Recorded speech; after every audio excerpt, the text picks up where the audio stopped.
Puhutaanko hetki rakkaudesta ja siitä, miten se nykykäsitys siitä, tai se vanhanaikainen käsitys siitä, mitä rakkaus on, ajaa meidät yksinäisyyteen, ajaa meidät kokemaan yksinäisyyttä tosi voimakkaasti ja sitä yhteydettömyyttä.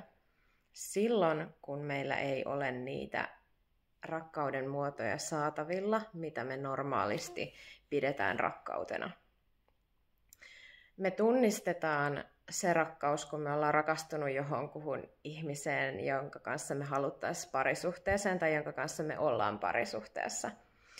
Me tunnistetaan se rakkaus, mitä vanhempi tuntee lastaan kohtaan ja mitä lapsi tuntee vanhempaansa kohtaan.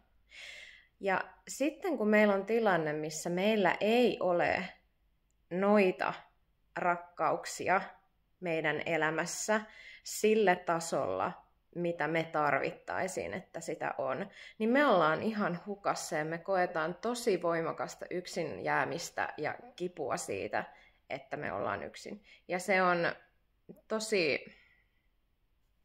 mä tunnen sen kivun nyttenkin tässä.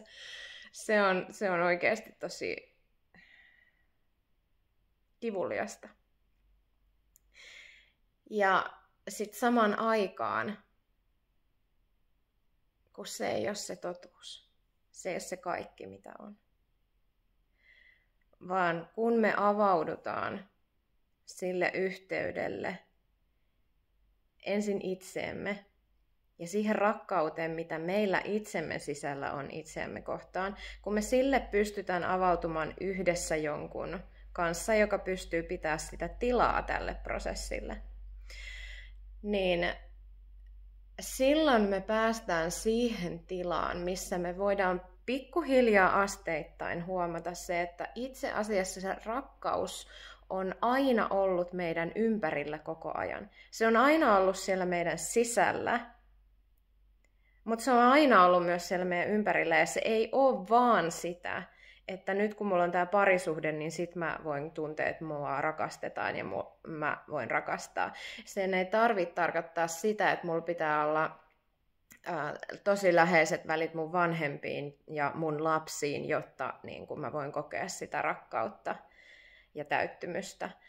Vaan se rakkauden virta vapautuu näistä tietyistä oletuksista, laajentuu käsittämään kaikkea elämää. Elämä rakastaa meitä jo ihan itsessään. Ja me voidaan rakastaa elämää. Me voidaan sitäkin kautta avautua jo sille rakkaudelle. Sitten me tiedetään sitten, että me itse rakastetaan itseämme. Siellä on aina se yhteys siihen rakkauteen olemassa meidän sisällä. Ja me pystytään kehollisesti löytämään se rakkauden tunne meidän sisältä. Ja yhdistymään siihen uudestaan ja uudestaan. Ja sitten sen kautta me nähdään, kuinka se rakkaus on myös kaikissa meidän ihmissuhteissa, sekä niissä, jotka on jo ehkä katkenneet, jotka on jäänyt menneisyyteen, sekä niissä, mitkä on meillä olemassa. Ja se ei katso enää sitä, että onko tässä nyt parisuhden mielessä jotain meneillään tämän ihmisen kanssa, jotta siellä voisi tuntua se rakkaus. Ja se rakkaus on myös täysin tuntemattoman ihmisen hetkellisessä kohtaamisessa, kun se toinen ihminen katsoo sua lämpimästi silmiin tai kiinnostuneessa lämpimässä katseessa, hymyssä. Siinäkin on se rakkaus. Siinä on se yhteys. Ja nämä kaikki on mahdollista lähteä havaitsemaan ja niin kuin tuntemaan. Ja sen kautta löytää sen, että mä en ole oikeasti koskaan yksin. Mä oon yhteydessä ja se rakkaus on aina joka puolella mun ympärillä.